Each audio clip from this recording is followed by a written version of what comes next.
Masterclass 4, épisode 1. Ce que votre plan de trading doit contenir. En 1, une stratégie d'entrée. Votre stratégie d'entrée doit englober plus que votre confirmation d'entrée.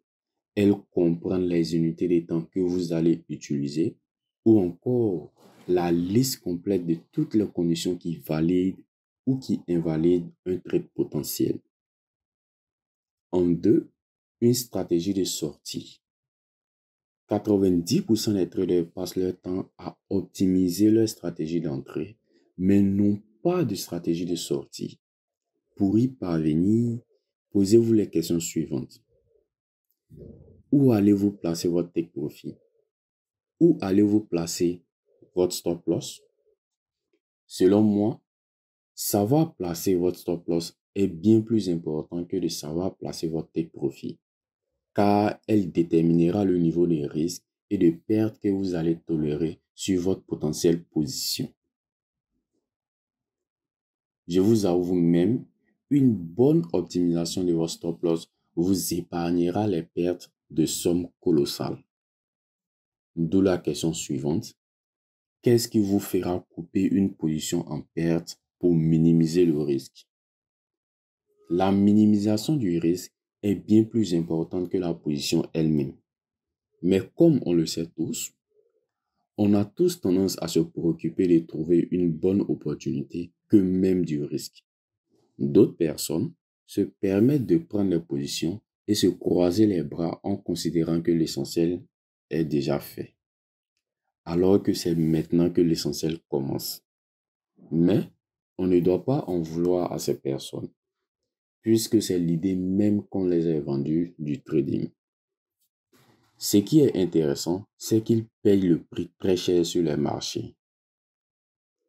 Comme on dit chez nous, si vous trouvez que la connaissance coûte cher, essayez le coup de l'ignorance.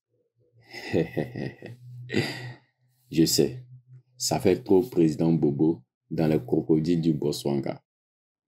En réalité, il faut ça.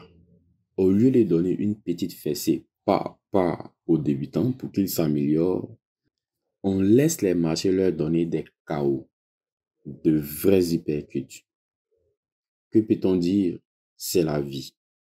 L'apprentissage n'est pas obligatoire, mais assumez d'en payer le prix fort et arrêtez de pleurnicher quand vous refusez allègrement d'apprendre. Allez, fermons la parenthèse. Place à la question suivante. Quand est-ce que vous allez déplacer votre stop loss au point d'entrée pour sécuriser votre position? Bon, enfin, bref.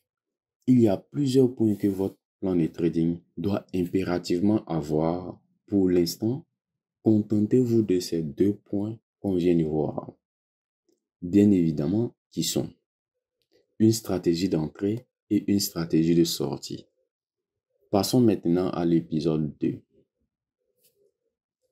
Épisode 2. Vos prises de position ne doivent avoir que 4 issues. En 1, une petite perte. En 2, un petit gain. En 3, un gain important. En 4, sortie au point d'entrée, c'est-à-dire le break-even. Si vous le remarquez bien, il n'y a pas l'issue de grosses pertes mentionnées là-dedans. Avec l'outil stop loss, la possibilité de grosses pertes n'est même pas envisageable. Et la grosse perte est une distraction monumentale de votre part. C'est vrai, quand on débute, on passe par là. Mais faire ce genre d'erreur après des mois ou même des années d'expérience est un manque de respect envers vous-même et c'est vraiment décevant de votre part vis-à-vis de cette situation de grosse perte. Bon alors là, on va voir c'est quoi une grosse perte.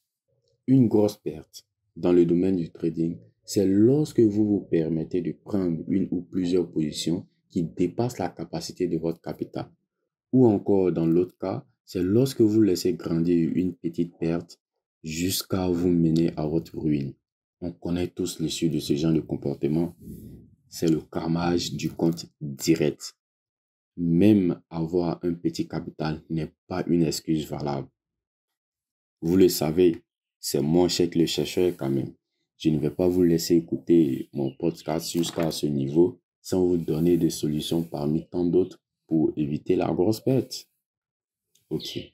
En 1, réduisez vos lots, c'est-à-dire simplement ne risquez pas plus de 2% de votre capital par trade.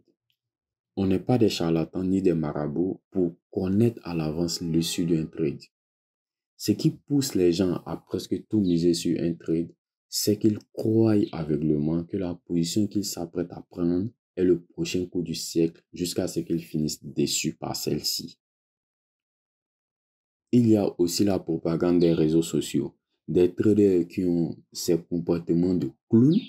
Ce que vous ne comprenez pas, c'est soit c'est sur un compte de mots qu'ils le font, soit ils le font plusieurs fois et ça n'a pas marché. Et la seule fois que ça a marché, ils font des captures d'écran pour vous dilater les pipis. En 2, pour éviter une grosse perte, sécurisez vos profits, laissez-les courir et placez immédiatement un stop loss lorsque vous lancez une position. Le fait de placer immédiatement un stop loss à l'ouverture d'une position n'est pas un conseil, c'est une obligation car c'est vital.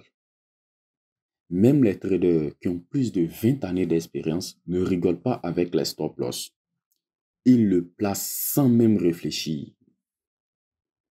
Vous voyez, on respire sans réfléchir car la respiration est vitale pour notre corps et notre santé. C'est comme ça le stop loss est pour un trader digne de ce nom et qui se respecte.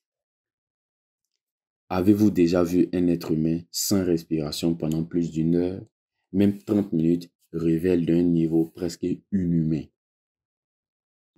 Mais les gens se permettent de lancer un trade sans stop loss, sans surveillance, pendant même une journée entière. Est-ce que vous vous rendez compte du niveau de la bêtise? Ok, un petit bonus avant de terminer parce que je vois qu'on commence à aller en vrille. Écoutez bien, ce n'est pas parce que la volatilité est forte que vous devez prendre un trade à tout prix. Continuez de suivre votre plan d'action et ne vous laissez pas distraire par toutes ces opportunités que vous avez l'impression de manquer. Et n'oubliez pas de laisser un j'aime, des commentaires, abonnez-vous, bon, tout ce qui vous semble bon, hein. Ainsi dit, c'est la fin de cette masterclass. Bon apprentissage à vous. Cheikh le chercheur.